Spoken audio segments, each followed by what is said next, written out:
mengelola uang itu sebenarnya tidak terlalu banyak berhubungan dengan kecerdasan. Lebih banyak berhubungan dengan perilaku. Jadi berhasil atau tidaknya kita mengelola uang dengan baik itu sebenarnya perilaku kita. Bukan how smart. Kalau sekedar kecerdasan kita, mungkin kita cerdasnya luar biasa, tapi tidak selalu ideal teori, ideal konsep yang di kepala kita itu terus kita bisa menerapkannya.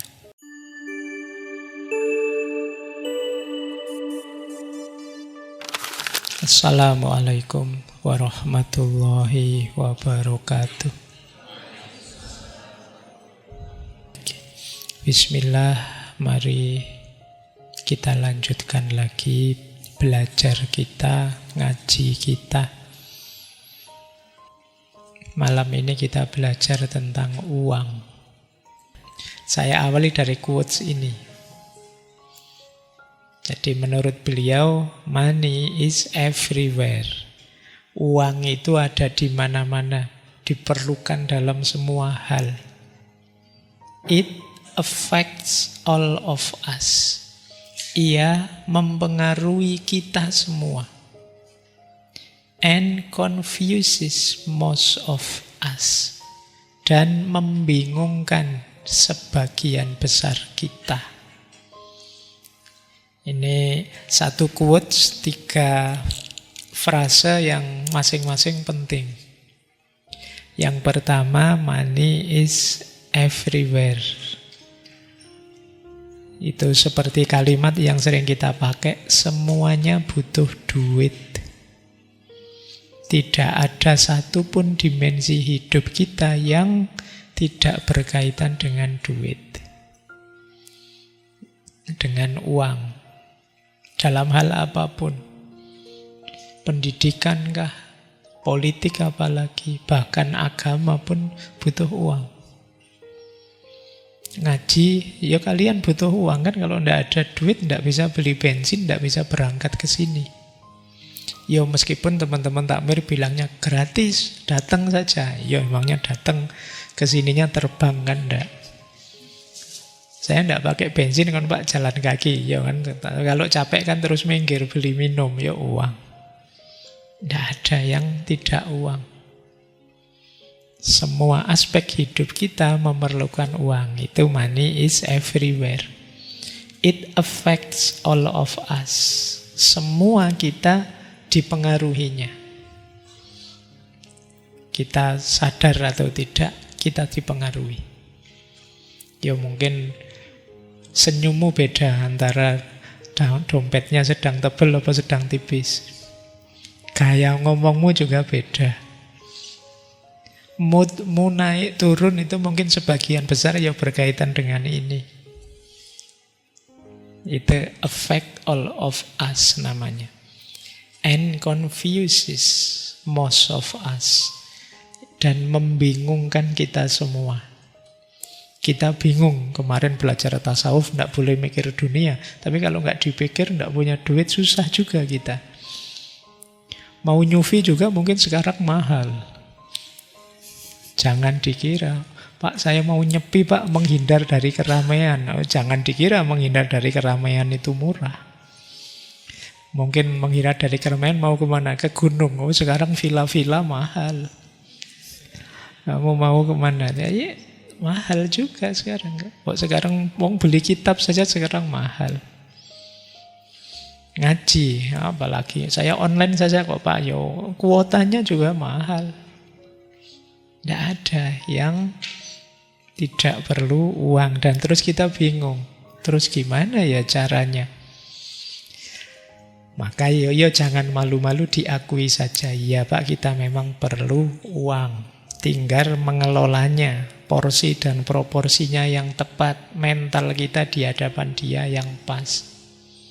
Kuncinya nanti di situ. Terus, nah, cuma Housel ini punya tesis begini: doing well with money has a little to do with how smart you are and a lot to do with how you behave. Ini agak berbeda dengan Kahneman ya. Minggu lalu banyak ngomong bias kognitif. Tapi malam ini Husserl bilang mengelola uang itu sebenarnya tidak terlalu banyak berhubungan dengan kecerdasan. Lebih banyak berhubungan dengan perilaku. Jadi berhasil atau tidaknya kita mengelola uang dengan baik itu sebenarnya perilaku kita. Bukan how smart. Kalau sekedar kecerdasan kita, mungkin kita cerdasnya luar biasa, tapi tidak selalu ideal teori, ideal konsep yang di kepala kita itu terus kita bisa menerapkannya. Kita tahu kok misalnya nabung itu baik, boros itu jelek. Tapi kan untuk bisa mengendalikan agar kita tidak boros lebih milih nabung, itu behavior kita yang lebih berpengaruh. Kebiasaan kita, perilaku kita. Kalau sekedar ideal itu mungkin kepala kita sudah ngerti. Otak kita sudah isinya teori macam-macam banyak. Tapi kenapa sulit diterapkan? Behave kita. Ini mungkin berlaku tidak hanya untuk konteks uang. Untuk konteks ilmu mungkin juga begitu. Kenapa sih Pak, saya merasa wawasan saya sudah banyak, sudah luas sekali. Saya hari ini sudah belajar macam-macam. Dari online langsung di kampus. Tapi hidupku kok begini-begini saja. Tidak berubah-berubah. Saya sudah tahu ini baik, ini buruk, ini ideal, ini tidak. Tapi kok mengubahnya, menerapkannya dalam hidup susah. Karena behavior kita. Perilaku kita sehari-hari tidak kompatibel dengan ideal yang ada di kepala. Tidak cocok. Oke, baik. Yo nanti bisa kalian cermati sendiri ya. Keseharianku yang tidak cocok dengan idealku apa, itu mesti ketemunya banyak. Maka malam hari ini Husserl mengajarkan kita mengubah mindset, mengubah perilaku di hadapan money, di hadapan uang. Oke, kita lanjutkan. Ini konsep basicnya. Kata Husserl, orang berpikir tentang uang, nilai uang di mata kita, cara ideal mengelola uang yang terbaik menurut setiap orang, itu kata Husserl beda-beda. Karena memang orang berpikir tentang uang itu subjektif. Jadi menurut beliau, orang berpikir tentang uang itu sesuai pengalaman hidupnya masing-masing. Bukan berdasarkan teori atau berdasarkan fakta objektif apa. Pengalaman kita dengan uang itu membentuk sikap kita. Apakah kita jadi orang yang hemat, yang boros, konsumtif, atau pelit, dan lain sebagainya, itu sejarah. Orang yang misalnya tumbuhnya di era krisis ekonomi itu mungkin lebih cenderung takut, lebih cenderung hati-hati membelanjakan uang karena khawatir ada krisis lagi. Tapi orang yang hidupnya di era sejahtera, era ekonomi jaya, itu biasanya lebih berani belanja, berani konsumsi. Ini sikap mental. Maka kalian masing-masing coba dicek ya. Kondisi ekonomimu misalnya sejak kecil seperti apa. Seperti itulah terbentuk mindsetmu. Yang kalau saya dulu kecil di rumah itu, kalau makan telur, itu telur satu diiris jadi 4 untuk berempat. Oh, mungkin beda dengan mungkin kalian dulu di rumah, alah telur Pak bisa sesuka-suka lah masak telur, makan telur. Setiap kali Indomie ya nambah telur sekian itu. Dari saya yang harus dipecah 4. Itu persepsi saya tentang telur, tentang makanan itu mungkin berbeda. Tentang uang juga begitu.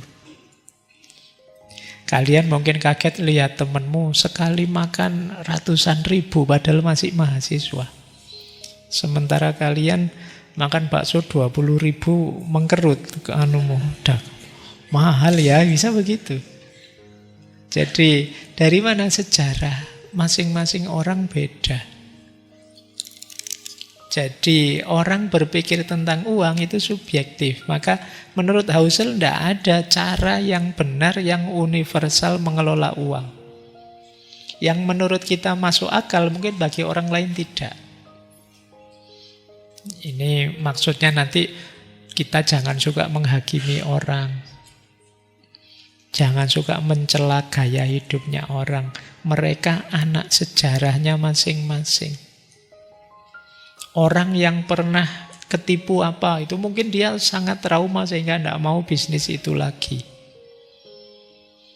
Kalian yang mungkin di rumahnya orang tuanya PNS misalnya, itu mungkin pikiranmu terbentuk pekerjaan paling enak, paling ideal itu PNS.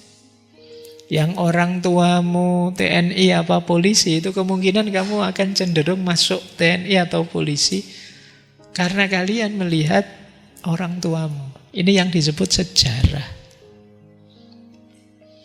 Ya. Baik. Jadi yang pertama, cara pandang kita terhadap uang, termasuk idealisme kita tentang kekayaan, itu sejarah yang membentuknya. Yang masing-masing kita beda-beda. Ya. Maka kalian yang punya mindset berbeda dengan temanmu dalam mengelola uang, tidak harus kemudian menganggap yang lain lebih jelek atau yang lain lebih bagus. Masing-masing punya sejarah. Jangan menghakimi cara orang lain mengelola uang. Mungkin saja itu karena pengalamannya atau mungkin juga karena trauma-traumanya. Jadi tidak semua keputusan keuangan itu dibentuk secara rasional. Makanya tadi akal itu perlu sedikit saja. Behave-nya yang banyak. Tapi ya tidak masalah kalian memahami gayanya temanmu, tidak untuk dicela tapi untuk meluaskan wawasan. Oh, memang ada orang yang gaya hidupnya begini, gaya hidupnya begitu. Tidak masalah. Ini tidak ada hubungannya dengan kaya miskin. Ada juga sih, ada orang kaya yang gayanya seperti miskin. Ada orang miskin yang gayanya seperti orang kaya. Itu juga pasti karena sejarah. Mungkin kalian selama ini tidak punya uang, terus direndahkan orang, dilecehkan orang. Akhirnya kalian, wah kalau kayak gini saya tidak punya harga diri. Sudahlah saya tak gaya seperti orang kaya, biar dihargai orang. Ini sejarah. Atau yang kaya, gayanya kayak orang tidak punya. Mungkin dia capek, tiap kemana-mana sama temennya disuruh traktir terus. Kok aku terus yang traktir? Ya kamu kan yang paling kaya. Oh, besok dia gayanya seperti tidak pegang uang. Yang kaya kan bapakku tidak ngasih apa-apa. Jadi dia gayanya seperti itu. Kenapa bisa begitu? Pengalaman. Jadi yuk kita tidak menghakimi orang dengan cara mereka mengelola keuangan. Masing-masing punya strateginya sendiri, punya sejarahnya sendiri. Baik, kita lanjutkan sekarang. Kata Husserl, jangan menganggap semua hasil bagus itu karena kepintaran. Pinter banget ya orang ini bisa sukses, pinter banget ya orang ini bisa menghasilkan ini, menghasilkan itu. Mengapa? Banyak orang sukses itu karena keberuntungan. Yang itu bukan karena rancangannya dia, ya tiba-tiba saja situasinya pas. Ini tadi yang kalau kita yang ngalami itu maka diingatkan jangan sombong. Kalian suksesmu itu tidak hanya karena dirimu, tapi dibantu oleh situasi, mungkin dibantu oleh kondisi. Kalau kita yang beragama, ya karena diridhoi Allah. Allah tidak meridhoi, tidak jalan. Kemudian juga jangan menganggap semua kegagalan itu karena kebodohan. Banyak orang gagal karena muncul resiko yang tidak bisa dia kontrol. Ini kita juga harus sadar itu. Jadi sampai di prinsip kedua ini kita diingatkan jangan gampang memvonis, jangan gampang ngejudge orang. Kamu kok bodoh banget toh ya? Kamu kok ndak pinter banget toh ya? Wong cuma gitu aja loh. Iya sih, tapi kan ada unsur risk yang tidak terduga. Secara rasional sih cuma gitu, tapi kan situasi tidak terduga itu tidak diprediksi, tiba-tiba muncul. Kalau di buku itu Housel mencontohkan Bill Gates. Bill Gates ini yang kita kenal ya, kiprahnya di dunia perkomputeran. Itu saat itu dia mendapatkan keberuntungan karena bisa sekolah di salah satu sekolah yang tahun 70-an tapi sudah punya akses ke komputer. Ini menguntungkan Bill Gates sehingga kemudian dia bisa berkiprah di bidang itu. Hal yang sama terjadi dengan temannya. Kalau di situ disebut namanya Ken Evans. Temannya Bill Gates, podo-podo pinter sama-sama cerdasnya luar biasa, tapi terus meninggal karena kecelakaan. Ya kan nasibnya beda. Yang satu ketemu resiko, yang satu ketemu luck, keberuntungan. Jadi ternyata hidup ini tidak seeksak itu, termasuk urusan uang. Jadi Housel bilang beberapa orang terlahir dalam keluarga yang mendukung pendidikan, yang lain sebaliknya. Ini nanti ada efeknya. Beberapa terlahir dalam ekonomi yang berkembang pesat, yang mendukung kewirausahaan. Sementara ada orang yang lahir dalam perang dan kemiskinan. Ini kita tidak bisa bantah, situasinya memang begitu. Saya ingin Anda sukses, kata Housel, dan saya ingin Anda meraihnya. Namun sadarilah bahwa tidak semua kesuksesan itu karena kerja keras.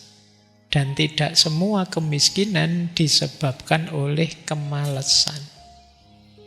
Maka jangan overestimate pada orang yang sukses dan jangan underestimate pada orang yang gagal.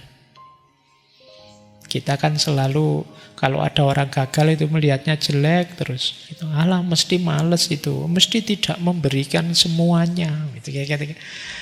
Apa ya kamu ngerti lelahnya dia, capeknya dia, dengan santainya kita menyebut dia males-malesan, tidak serius. Ada banyak faktor risk dalam hidup ini. Atau kalau ada orang sukses, wah kita puji setinggi langit, kadang ceritanya dilebih-lebihkan.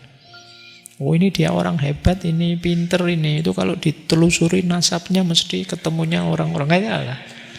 Malah dilebih-lebihkan sampai kemana-mana. Padahal mungkin ada banyak faktor luck saja. Oke ya, saya banyak diceritai orang yang kenal ngaji filsafat itu karena diuntungkan oleh pandemi.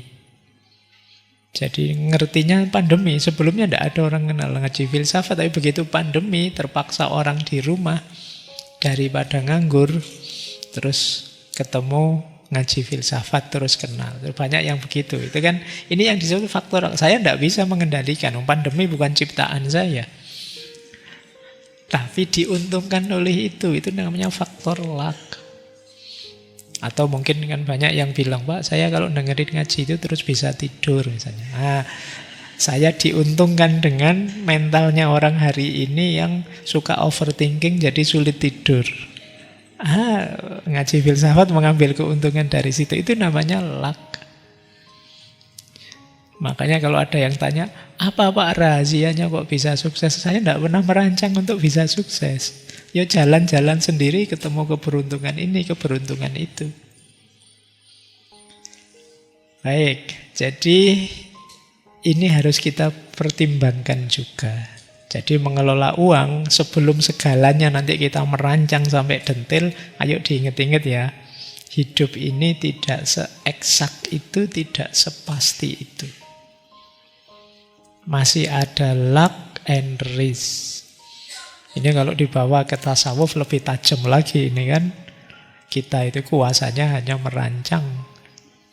Yang menetapkan hasilnya, yang mengintervensi segala yang tidak mungkin jadi mungkin, atau yang seolah-olah sudah pasti jadi tidak mungkin, apa yang tidak bisa, yang Allah lakukan, yang Tuhan lakukan. Itu faktor luck and risk-nya lebih besar bagi kita yang beriman. Makanya jangan sembrono, jangan sombong. Ternyata hidup kita yang tidak sepasti itu. Baik, kita lanjutkan.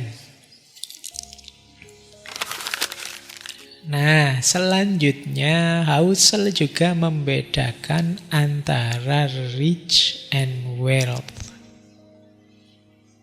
Rich itu kaya. Sebenarnya maknanya sama, cuma wealth itu orang sering menerjemahnya kekayaan. Kata Husserl, you can be wealthy and not rich. You can be rich and not wealthy. Ini kalau diterjemah letter bisa, engkau bisa kaya tapi sebenarnya tidak kaya. Bisa juga tidak kaya tapi sebenarnya kaya. Itu bulatnya. Tapi sebenarnya maksudnya beda. Kita sering menganggap sama. Rich itu kaya, itu kekayaan yang tampak, uang yang tampak. Kalau wealth itu uang yang tidak terlihat. Kalau uangnya saya simpen di tabungan itu wealth. Tapi begitu saya belikan HP itu rich. Ya. Sudah dalam wujud laptop Pak, itu rich. Tapi ini aset Pak saya simpen, siapa tahu nanti saya ada kebutuhan ya saya pakai. Itu wealth. Ini tidak sama. Kata Husserl, kekayaan yang sejati itu bukan yang kita pamerkan. Justru yang kita simpan. Jadi kekayaan itu yang aset yang belum kita belanjakan. Itulah kekayaan sejati. Jadi ya, ini kebalikan ya. Ini teorinya agak unik. Berarti kalau kalian lihat temanmu mobilnya mewah ya, rumahnya besar sekali ya, itu belum jadi parameter dia benar-benar kaya. Bisa saja mobilnya mewah, rumahnya besar, tapi utangnya juga banyak. Tidak bisa jadi ukuran. Kayak bisa saja tiap hari gonta-ganti mobil, yo ternyata supir taksi misalnya. Itu kan Pak kelihatannya dari luarnya kan, kalau sekedar itu yo mirip seperti itu. Jadi orang sering menyamakan kekayaan itu dengan barang yang diperlihatkan, mobil, rumah, jam tangan mewah. Padahal itu menunjukkan bukan kekayaan yang dimiliki, tapi kekayaan yang telah hilang dibelanjakan. Itu kan hasil konsumsi semua.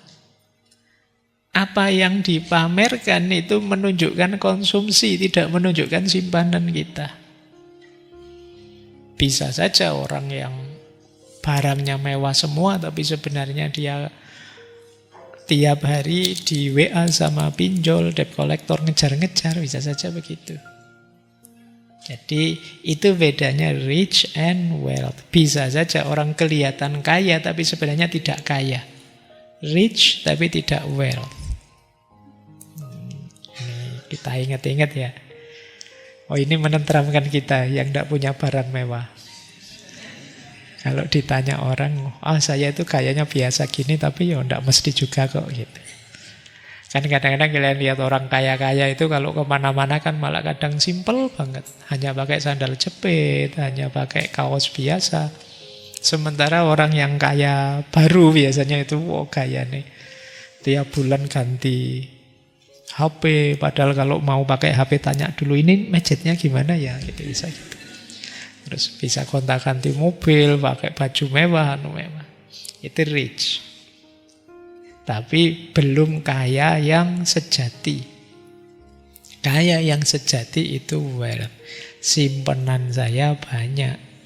Saya sih hidup sederhana Pak, tapi memang saya banyak nabung untuk masa depan. Tidak apa-apa lah sekarang tirakat sebentar, tapi ini orang kaya. Jadi semakin lama simpenannya numpuk, ini orang kaya. Maka kalian jangan kaget, tiba-tiba ya ada orang cuma jualan mie ayam bisa naik haji. Kok banyak ya uangnya? Ya banyak, tidak dipamerkan pada kalian. Dia simpen itu jadi aset, terus bisa daftar haji. Padahal mungkin tiap hari hanya nyimpen uang 50 ditabung sekian puluh tahun bisa naik haji. Kalian yang mungkin income-nya besar-besar tidak bisa-bisa naik haji karena ya itu tadi, kalian kesusu ingin membelanjakannya. Kesusu ingin menjadikannya konsumsi. Baik, jadi sekarang kita tahu bedanya kaya dan kaya. Kaya yang sejati dan kaya yang cuma pameran saja. Baik. Nah, baik, kita lanjutkan. Ini menarik. Di bukunya Husserl ada istilah man in the car paradox. Paradok orang dalam mobil. Ini mungkin nyindir orang yang suka pamer. Jadi paradok ini terjadi, kata Husserl, ketika seseorang membeli barang mahal, misalnya mobil mewah, harapannya dia biar orang lihat mobil kita itu terus kagum,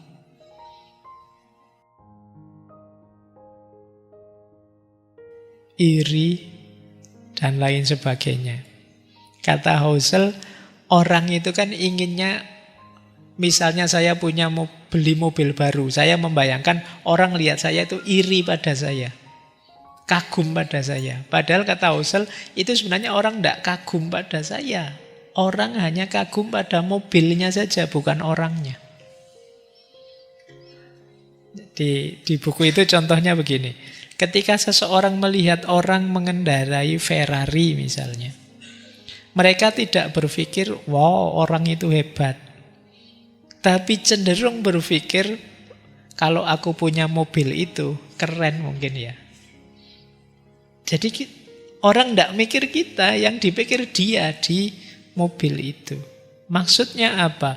Kekaguman orang itu diarahkan tidak pada pemiliknya, tapi bayangan mereka kalau memiliki hal itu. Teman-teman misalnya lihat ada rumah bagus, mewah, luar biasa. Apa mikir orang yang punya rumah? Yang kita pikir, seandainya ya saya punya rumah kayak gitu. Saya tetap, bukan kalian yang punya rumah. Ini namanya man in the car paradox. Maksudnya apa sih analogi ini? Kita itu sering salah mengira bahwa kalau kita kaya dan orang tahu kita kaya, terus orang kagum pada kita. Padahal enggak.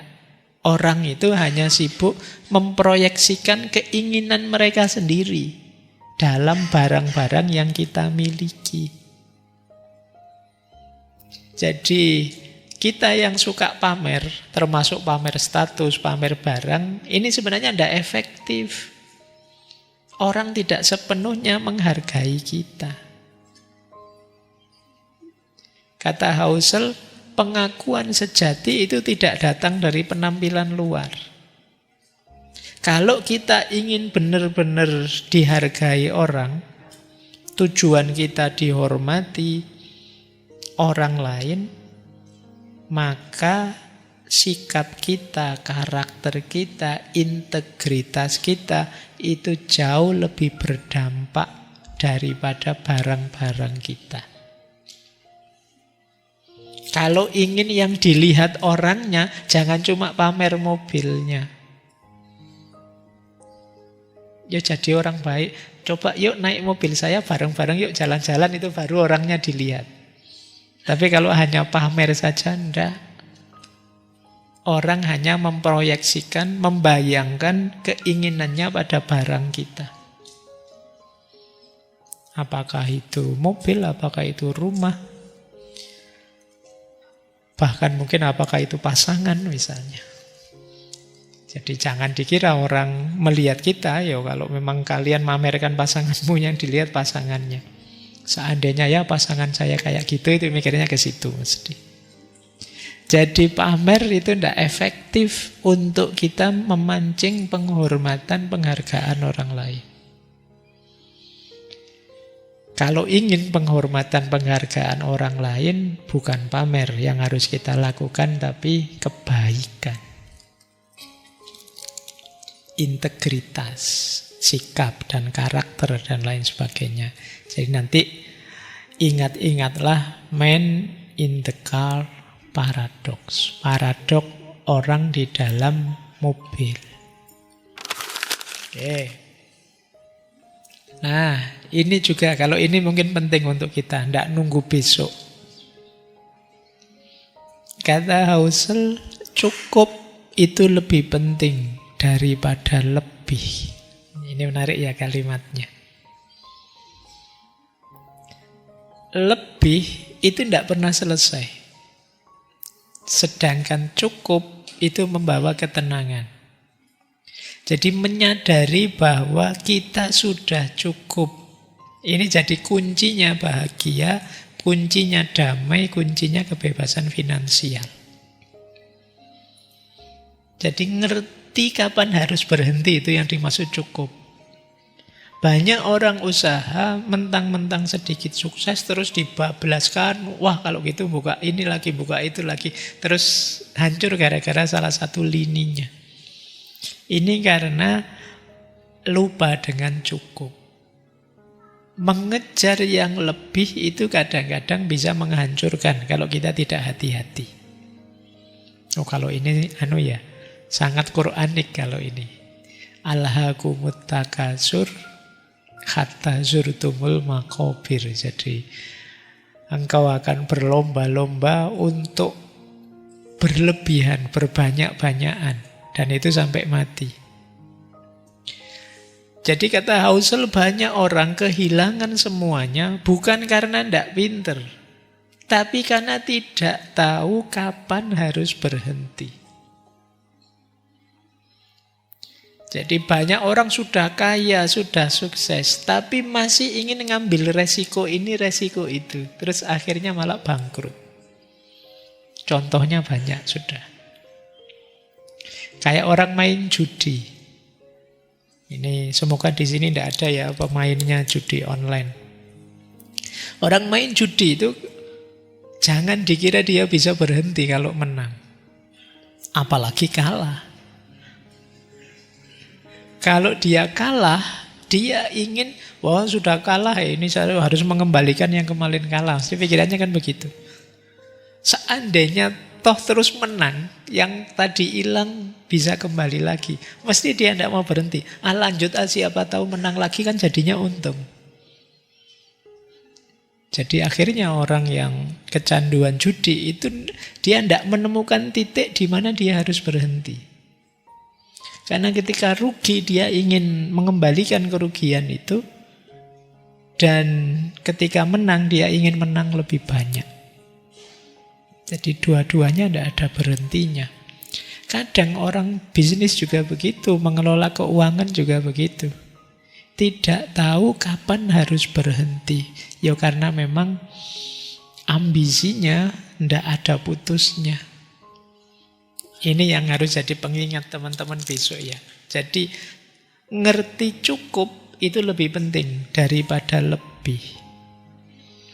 Pak kalau begitu kita tidak boleh maju, tidak boleh berambisi lagi, tidak boleh. Tidak boleh, tapi harus diingat kalau kita tidak kenal batas, justru keinginan kita untuk maju, ambisi kita untuk maju, itu bisa merusak yang sudah kita capai, yang sudah kita peroleh.